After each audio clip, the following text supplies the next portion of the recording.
Hey, so are these workshops a waste of time? No. Just that the fact that most of you have been here before, I tested the fact that you've been here before and you think it's of value. And so, but sometimes there's some people that are brand new here thinking, oh God, what fun this is even worth me coming here for? Well, I can say that it is, but that's just my opinion. So the fact of the matter is, what is a good fact of opinion is a testimonial. I've got people that you should listen to this that said, this one lady came in, who had been to the sugar cravings workshop some time ago? A few, yeah. This lady had this unusual sugar craving. By the way, when I have a workshop, I'm not going to do a workshop on something that most people don't have. I'm not going to have a workshop on how to fix your baby toe on your foot, because that's not a common problem, is it? So I'm going to explain to do things that are pretty common that most people will have. Sugar cravings, I don't know, that might be a common problem. She had a thing with peanut butter. Now when I say peanut butter, she would eat the whole jar. In one sitting? Yeah! Can you imagine how many fat calories that is and everything else? How did she go to work? She don't, yeah, I wonder what she said. Thank you, Dr. KOROL. This is not my handwriting. Yes. How do we know that's not your handwriting? Does that look like my name? No. I'm trying to help you. Listen to this. This lady she had been to the workshops on energy, and here's what she said. I went to Las Vegas, and for some reason my back started hurting really bad. My boyfriend and I have both come to Dr. KOROL's workshop before, right in line to eat. Those buffets are really good, are they, in Vegas? My boyfriend muscle tested me and used one of the techniques we learned at the workshop. It was so fast and easy. I immediately felt better and we enjoyed the rest of our trip. Thank you, Dr. KOROL. You're welcome. So these workshops are applicable to everyone because they're things that we all have problems with. Pain sometimes. Now we're going to talk about valves. Now what is a valve? There are intestinal valves. This is not a true valve. It's a problem in the large intestine, the sigmoid colon. It folds within the large intestine. Now, most of you are patients here. Somebody, by the way, you will have an opportunity to become a new patient, because if you have a health problem and you're not coming here as a patient, you're really missing out. Now, can I guarantee that you'll get better? No, because if you have anybody guarantee that you're going to get better, what you should do is make a 180-degree turn and go out the door, because the guy is promising something that there's no reason why you won't get better. You're noticing I'm not promising. There's no reason why people that come here don't get better. Will you get better? I don't know. I can give you one thing for sure. I'll give you 100% of my effort. That I can guarantee. So if you're not a patient and you have health problems, you really should consider coming here. I'll have a free consultation available for you after if you want to. And so we talk about the nervous system because what we're going to talk about is your nervous system governs, and I say this every month, how the nerves control, the brain controls the nerves going to the organs. And so I'm going to prove that to you today. But before I do that, I want to show you some other testimonials that people have come in that have had things, because sometimes people say, I don't have neck pain, I don't have back pain, I don't need chiropractic care, I don't need applied kinesiology. This lady had hot flashes. Sometimes people get really excited and they write me a book on their testimonials on hot flashes. She had wakes up tired all the time, hard to focus, impossible to concentrate at work. Asthma. What's that got to do with chiropractic? Nothing, right? Everything. Insomnia, more insomnia, mental fogginess, very low energy, no sex drive. Watch how you fix that. Poor short-term memory, severe indigestion, high blood pressure. These are real testimonials. Body aches, hot flashes, not sleeping well. Insomnia, panic attacks. Oh, hearing loss. So if you come in and you have hearing loss, will I guarantee you'll get your hearing restored? What? No. Yeah, funny. No, of course not. All I'm saying is, hey, you made it! Sorry, traffic was... Oh, I can imagine.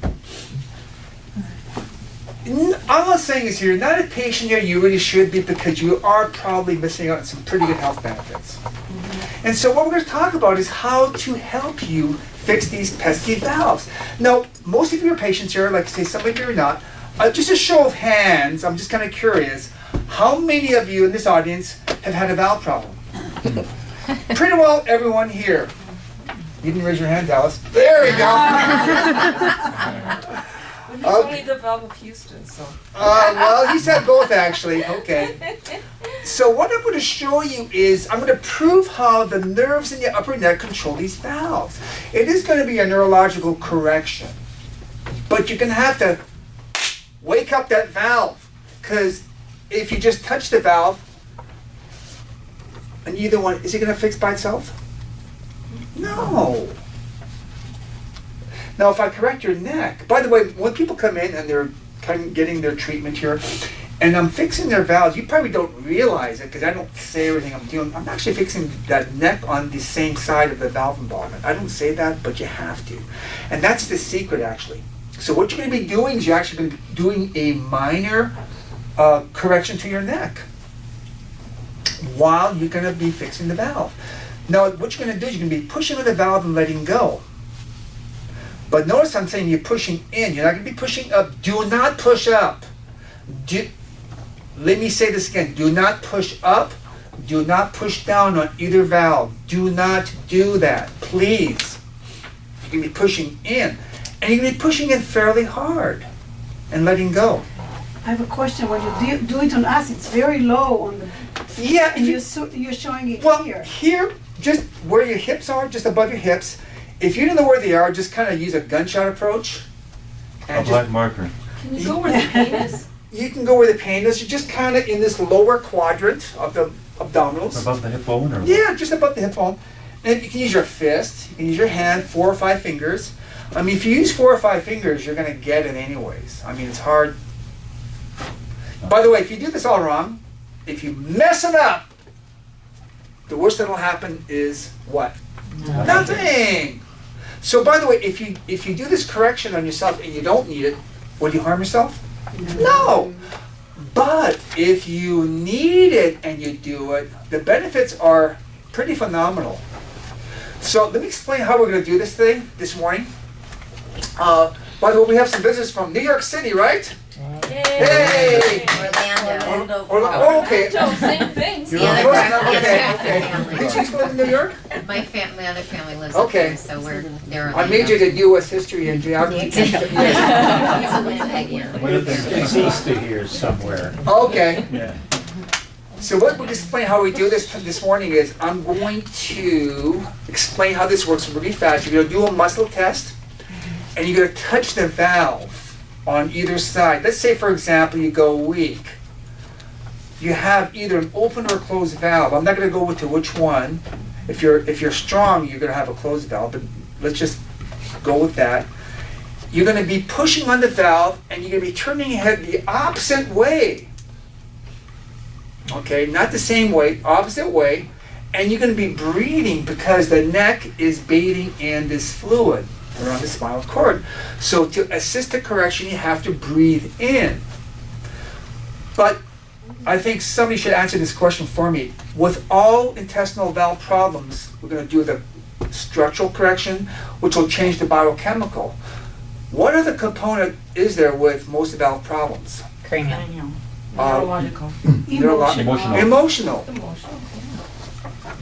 So we're going to be doing emotional, structural, chemical, all three, all at the same time. Now, how are we going to do that? Not in public. Yes, we're doing it in public, actually. Yes, we are. It's going to be doing 4 things at once. Now, they're very, I was mentioning to some people before we started, Christine was looking at this, and we went over it really quickly. And the first thing she said was, boy, this is very easy to do. So it's not that hard. So I'll explain how we do this, and then I will have everyone stand up. We're going to do a range of motion, and we'll get a volunteer out of the audience that I will volunteer myself. So I guess you're not really a volunteer, are you? And I'll show this. And you know what, Dallas? That's my son. Hooray for Dallas, right? He wants to be a guinea pig too. Because Or sometimes he won't feed you, is that what the deal is? yeah, or the wrong things, right? So we'll do a demonstration. It's very simple, and you're going to see a huge change because most maybe not most, some of you will have this problem. So you're gonna be doing a muscle test on the valves. By the way, most people know what these valves are. Do I need to go over what they are? This is a biggie. This is a junction between large and small intestine. And so if it's open or closed, if it's open, you're getting all this chyme, yada toxicity. You know what? Sometimes they close by themselves. Most of the time, They're open. they do not. Huge problem for general health. It's probably an epidemic. A lot of people have these. And you know what happens if you let them go, you get these bags. Ever see these bags on these eyes of people? That's chronic ileocecal valve. So even if you start correcting the valves now, are these bags going to go away? No. It's called limitation of matter. You know, you can't unboil a hard-boiled egg, can you? I'm working on it, Danny.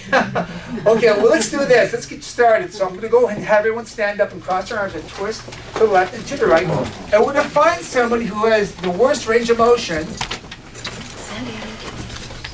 And no extra charge. Well, Rosemary, looks like you're up, huh? Okay. Oh, no, never.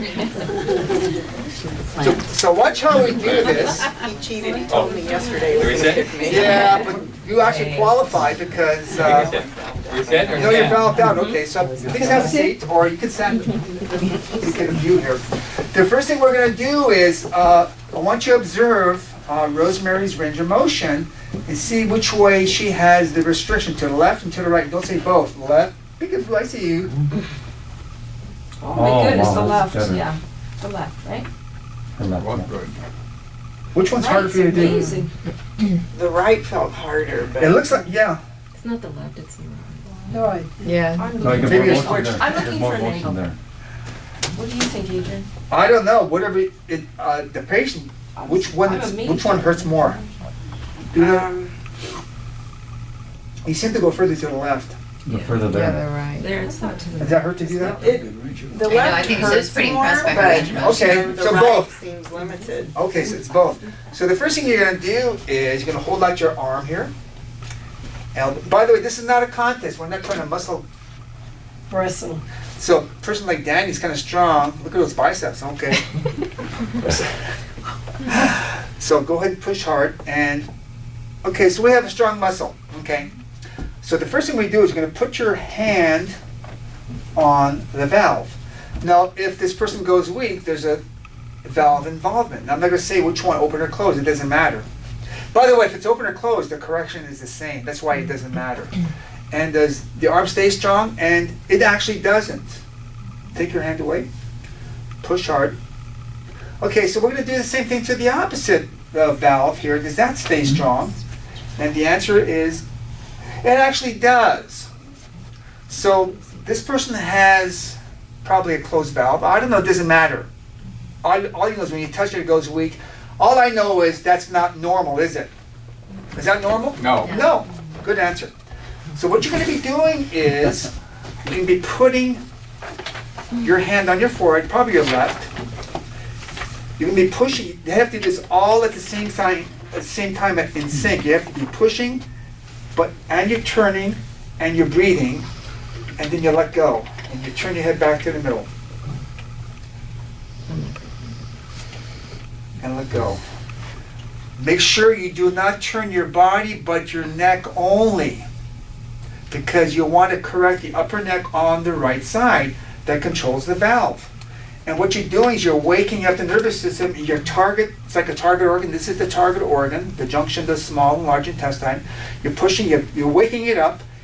You're giving yourself an emotional clearing, and you're realigning the neck on the upper side, on that same side, as you're breathing in. So you're doing all kinds of stuff all at the same time. Okay? Rub your head. So you're going to breathe in Stand on one foot. and breathe out. And you let go. You notice you're not pushing up or down. Do not push up or down. Straight in. And push pretty hard, by the way. Don't just do this, because then you're not doing Just it. kind of stab yourself. Yeah, I mean, make sure you trim your nails. And breathe in and let go. You don't have to let go, but I'm just doing this for emphasis. And you do this probably 5 or 6 times. So you're pushing on the ileocecal valve, right? I am. So what if the pyloric valve is also out? That's next month. The who valve? Yeah, I know, just lost it. Okay, that might be enough. So let's see if that was enough. So what we're doing is you're putting your hand here, putting your hand here, and as you're turning your head, you're breathing in, and you let go. Let go. Let go. You do this 5, 6 times, and that will wake up the nervous system, tell that valve where to go, and you're back. So put your hand here. Let's see, for the moment of truth, does the arm go weak? And the answer is no, it doesn't. All right, well, let's do this. Let's range of motion before and after. Let's twist to the left. Whoa, much better. Oh, yeah, the left's much better. Yes. So the closing the valve or whatever, fixing the valve, changes your range of motion? Yes, because it's a systemic involvement. That's why this is such an important thing to learn. Everyone should learn how to do this. Don't leave here today without learning this, because it does change the whole body chemistry. You don't want this thing for even 1 hour. Most people have this for days, weeks, months, years. Now, it's not the same if I do it, but I'll tell you, it's probably pretty good. A hand for Rosemary, okay. Okay, she was inhaling now. Do you release the hand before exhaling? Is that Yeah, good question. So what you're doing, you're turning your head as you're pushing in, and as you put your head to the neutral position, you let go. before exhaling? You exhale and you turn your head back to the neutral At the position. same time? Yes, you're breathing in, turning your head in, breathing out, back to the neutral position and you're letting go. At the same time? Yeah. Okay. You'll have to practice it a couple times. And at home, we just do both sides. Correct. So when you're at home, good question, Shannon. When you're at home, you don't have to muscle test yourself. You just do it. Just do it, yeah. Both sides. Again, if you need it, fantastic. If you don't need it, that's fine. Okay, Dallas, you're up. Sometimes Dallas has these because, whatever. Yes. the food these days. Yes. So go ahead and push hard and go. Oh, no, Dallas has a weak arm. Okay. It's pizza. How'd you know? Beach pizza, yes. Okay, so Dallas has a weak arm on the right. So put your left hand over your valve and push straight up and go. That strengthens his arm. Put your hand over here on the other valve here. Get right, can you see the camera there? And push hard. Okay, so Dallas has probably an open ileocecal valve because his arm was weak. So, are you ready? Yeah. Okay, good answer. Oh, gotta do the range of motion. Now, you know, here, he's almost 14. His range of motion probably isn't gonna, but remember Robin? Kind of. Good answer. Twist to the left. Yeah, I don't know how his range of motion is gonna be. He's limber, he's young. Yeah, I mean, well, let me, is one harder to do than the other? Probably the right. It's harder to do, like it hurts more? Yeah, his left is good. His right Probably is. right. Okay. Yeah, that's. Okay, so what you're gonna do is you're gonna put your left hand on your forehead. By the way, Dallas asked me to do this, so it's not like I'm, yes. So what you're gonna be doing is, okay, so you're gonna be turning your head, breathing in, and breathe out. Now turn your head as far as you can go to the left, and let go. Breathe in, breathe out. See how we're doing this? Breathe in, breathe out. Breathe in, breathe out, breathe in. And you don't have to go that far out. I'm just showing you what you should do, like for emphasis. Okay, so let's check that again. First of all, let's see if his arm's still weak. And the answer is, it's not. I mean, that's huge. I mean, we're doing something. If it's making your arm go from weak to strong, put your hand here. You should stay strong. And it does. So how many times a day do you have to do this? Oh, good question. You can do this once a day, twice a day, 5 times a day, as often as you want. There's no harm in doing it more. You know, sometimes people in California think if a little bit is good, more is better. Do you ever hear that old saying about Californians, by the way? We overdo it. No. We overdo If you it. could, We if you overdo could tip the United States on its side, all the nuts would roll into California. Present company excluded, right? Okay, so your valve is corrected. Let's cross your arms and twist to the left. Oh no, this is, Wow. yeah, that's Wow. actually even Yeah, better. we're jealous. It's better. Hooray for Dallas! Okay. Okay, so first of all, are there any questions how to do this? The best way to learn this is by doing it on someone beside you, because that's how you learn. You can see it and it looks great and all this, but you want to do it on someone. This way you can get the hang of it. You do this once and you'll learn how to do it. If you don't do it on someone, you might learn, you might not, I don't know. But that's the point of these workshops. It's called a free hands-on workshop. I have a Yes. question. It says lower abdominal area. Yeah. You pick one and then you do the other. Yeah, but you showed here, and now you show. it. No. No, the valve area. Yeah. You know where the valve You know, is. it depends how short-waisted It's or not- long Yeah. you are too, because I'm short-waisted. Above the hip bone. Yeah. Someplace, Like you know. next to Well, that's what the I feel like. belly, It feels the navel? uncomfortable. Yeah, yeah, just above your hip bone. yeah, because I mean, most of you have had your valves worked on. You know, kind of the general area where it is. It's kind of hard to miss. You just put your whole. If you're not sure, put your whole hand there. It's the lower abdominal area, just above the hip bone. So where's the upper abdominal? That'd be more like your small intestine area. Oh. It's like, I like this. This is this gonna be is valuable. good. Yeah, this is very, very. I would like to have you all workshop this right now. So pick a partner, and do the same thing. You're gonna do the range of motion. Find something. If it's weak, fix it, and recheck it again. Okay, sure, fix mine. You should. If you want some more.